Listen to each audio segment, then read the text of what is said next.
Guys, what's up? This is John from Magic Tech Review. So, just a quick little tidbit that I found about the iPhone 7 that's kind of strange to me, but I'm sure Apple will figure it out somehow. Going through the phone, you can actually, you can press right here because they have the capacitive touch button here. And of course, as well, when you go through a phone like the ZTE, you got your... But when you add a layer of a shirt, the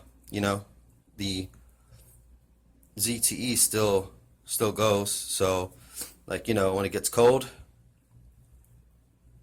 Now, if you try to do the same thing with the iPhone, the screen will definitely touch, but the home button will not.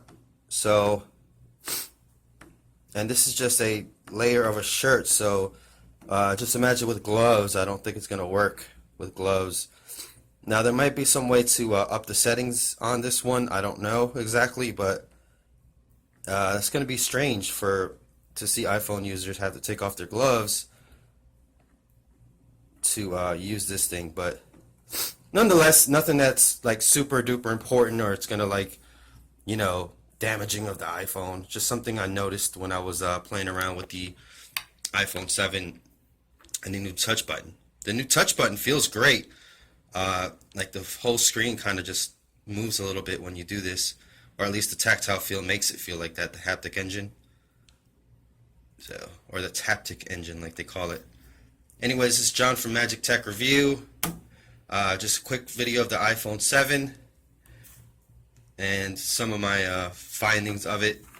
Still a great device, still great build quality, jet black. I